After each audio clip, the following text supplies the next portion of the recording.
Hello বন্ধুরা, সকলকে রত্নাস কিচেনে স্বাগত। আজকে বানাবো আমি ভেজিটেবল চিকেন স্যুপ।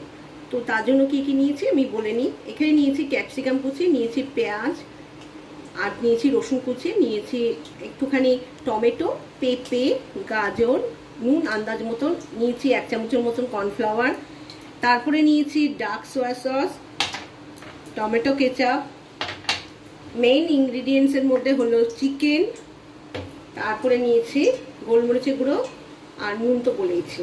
একটা কড়াই বসিয়ে দিয়েছি, দিয়ে দিয়েছি সাদা তেল। এটা বাটার দিয়েও করা যায়, আমি সাদা তেল দিয়ে করছি। দিয়ে দিচ্ছি রসুন কুচি আর নুন আন্দাজ মতন দিয়ে দিচ্ছি। দিয়ে দিচ্ছি পেঁপে কুচি,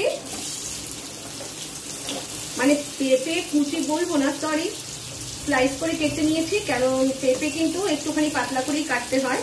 তো পেঁপেটা একটু নাড়াচাড়া করে নেবো, কোনো কিছু লাল করব না।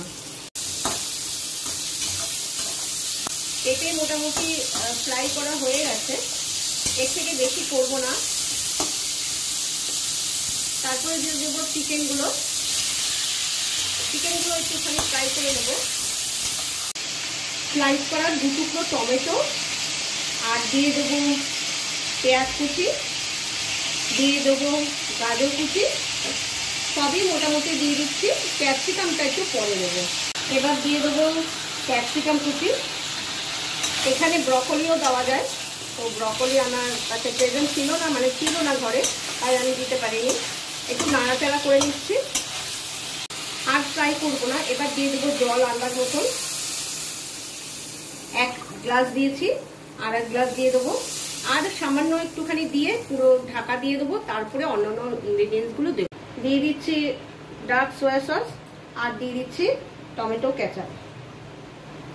ঢাকনা দিয়ে ঢেকে দেবো, আর গ্যাসটাকে সিম করে দেবো। কত সহজে আমি বানিয়ে ফেললাম চিকেন ভেজিটেবল স্যুপ। অবশ্যই যদি আপনাদের ভালো লাগে এই রেসিপিটা, একবার ট্রাই করে দেখবেন, এটা আমার মানে রিকোয়েস্ট। আর যে কোনোর সঙ্গে খাওয়া যায়, তবে ভাত ছাড়া, যারা ভাত পছন্দ করে তারা তো অবশ্যই ভাত দিয়ে খেতে পারেন। অবশ্যই পাউরুটি দিয়ে কিন্তু ভীষণ ভালো লাগবে, তাও টোস্ট করে নিয়ে। আর যদি রেসিপিটা ভালো লাগে অবশ্যই একটা লাইক দিয়ে দেবেন, আর শেয়ার করবেন প্লিজ। একটা দুটো যার সঙ্গে হোক আপনারা শেয়ার করবেন। আর যারা সাবস্ক্রাইব করছেন না, আমার অনুরোধ হলো আপনারা আমার পাশে থাকুন, আমাকে এগিয়ে নিতে সাহায্য করুন। আপনারা না থাকলে আমি এক পাও এগাতে পারবো না। ভালো থাকবেন, সুস্থ থাকবেন, নমস্কার।